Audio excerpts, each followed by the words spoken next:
everybody. It is Monday, August 22nd, and I am working from home today. I had planned to go into the office, but I had to repair some fence this morning and get groceries, so I just decided I would work from home today.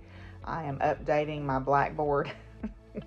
I am updating my Blackboard content for my classes, which means I'm moving over stuff from the previous semesters, updating the due dates, changing out anything that I might want to change out. I've also registered for the Center for Excellence in Teaching and Academic Leadership events that I want to do. Of course, I sign up for just about everything they offer because I think their offerings are fantastic. But also, it's a place where I feel like I have community on campus. And Baxter doesn't like the fact that Simon just jumped up on the table, so he's going to protest a minute. Anyway, so a friend of mine posted something very interesting. Yan Lin So, who has come on to the Zoom group a couple of times, they are a therapist or a counselor. I don't know exactly what their official title is. They posted something very interesting to their Facebook today, and I thought that I would share it with you. Something that comes up in therapy a lot is that people have trauma around gratitude, meaning that they had a parent who often told them what they should be grateful for. When I introduce gratitude practices, it tends to come out that they have trouble finding what they genuinely feel grateful for. So I challenge folks not to shame your children into gratitude, but rather practice genuine gratitude yourself and express it to them. How to practice genuinely. Try to become aware of the moments when you happen to notice something you are truly enjoying. Maybe it's your morning coffee or a pretty view, or just that you are satisfied with your productivity at work. Whatever it is, stop and enjoy the feeling and notice how it feels in your body to feel joy or peace or whatever pleasant feelings come to mind. Perhaps you can even allow some of these practices to be a little ritual. And I think that this is really important. Now, they continue in the comments. What is the benefit of doing so? Your nervous system will become familiar and comfortable with the positive feelings. It will change your focus from the negative, which is often the possibility of losing something good, to the positive, which is the joy of it. Feeling joy is vulnerable, but well worth the effort. And then the comments, they go on and have some conversation about how in some cultures it's very common to be guilted into being grateful because maybe the parents made tremendous sacrifices for their children, whether it's their first generation in a particular country, or they sacrificed for them to be able to go to college or whatever, and that creates a trauma response in the child's body, thinking about being told to be grateful. And I think I have some of that really centered around things because I know that my parents, particularly my mother, sacrificed and worked very hard for me to have the things in life that I wanted. And, kids sometimes don't always take good care of stuff, and they don't come from a place of really understanding that. Their brains are not sophisticated enough to understand that sacrifice. And I look back on it now and I see there's a lot of trauma around and a lot of emotions balled up in a lot of that stuff. So I just thought I would share that with you. I thought that was an interesting perspective this morning, and I'm going to get back to work on my classes. Baxter, Luna, my kitties, meow meow.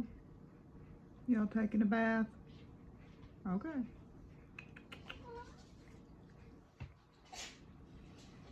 Oh. You're coming to help me? Okay, you're coming to help me. Well, I've got my stuff updated on Blackboard for my classes, as much as I'm going to do before the first day of class. I've got eggplant parmesan in the oven. My friend Cassie, when I went to see them last week, gave me some eggplants from her neighbor's garden, if you remember. So I decided to make eggplant parmesan. I have been working on the den, which is the room we're in right now. And it's probably the dustiest of all of them, just because that's where the dogs and the cats hang out with me in the evenings. This is my little work table. This was an antique library table that I got. It's a rustic library table. And that's where I keep my stuff. My computer normally sits there when I'm doing Zoom.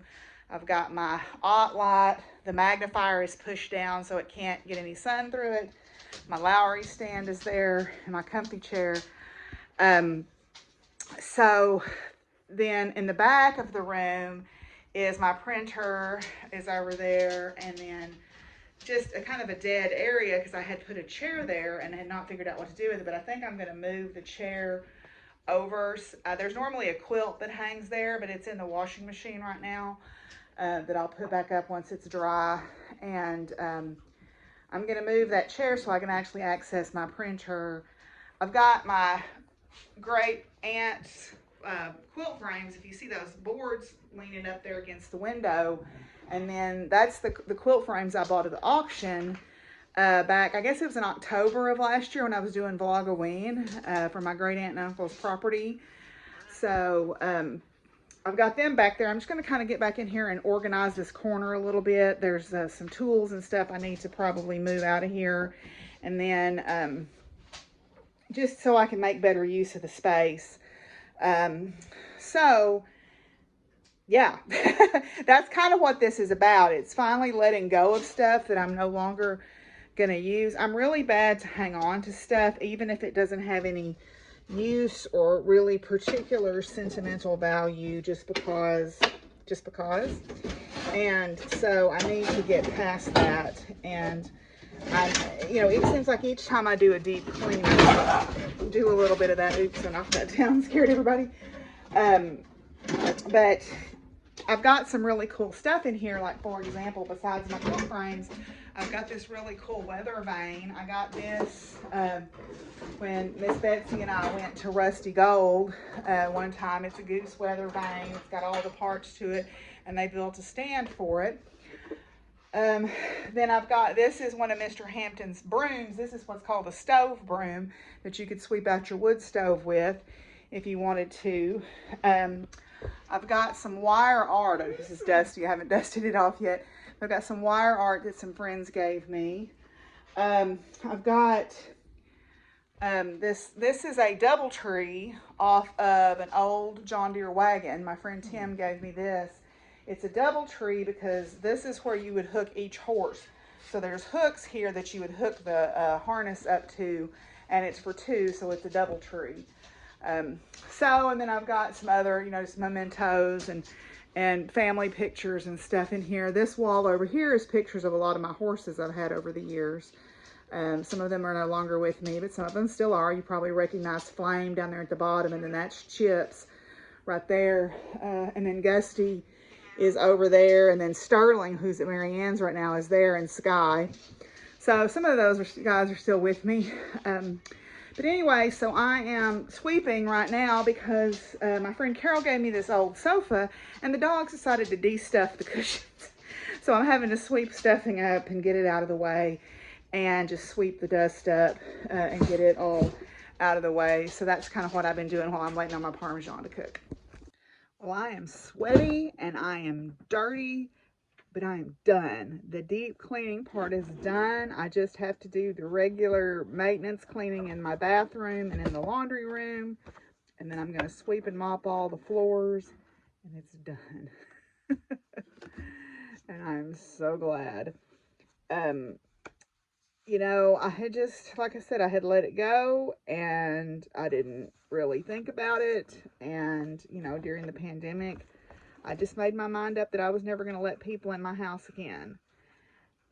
Then what I realized is I deserve a peaceful place, right? Yes, it'd be nice to have friends over if I tried to have, a date or whatever, have them be able to come in the house, but that's not about any of that. It's about me. It's about me wanting my surroundings to be as calm and peaceful as possible, and laying my hands on my things and knowing where they are and putting them in place with intention.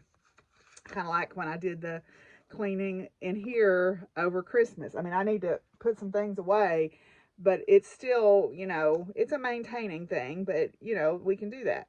So I'm proud that it's done. I'm pooped. I'm going to go take a shower. Hopefully the fence will keep the cow in tonight and I won't get a phone call in the middle of the night that I've got a cow out. I'm going to drive down there about dark and make sure she's not out. But anyway, so I'm going to do our cards for today. So I'm just going to do one from each one today. So this finishes up the witch cards for the believe in your own magic, and then we start the mermaid cards. The last one of the witch cards is castle. It's time for healing, not war. Don't burn something down to the ground unless you have a plan to build something better in its place. But it's too late for that, isn't it? You got angry, you pointed fingers, you called for war, and war was exactly what you got. Now that it's time for healing and reparations, what's your plan? You need to take the same initiative and determination you had when this started and figure it out. Never neglect your intuition. I think we've all been guilty of that. But I think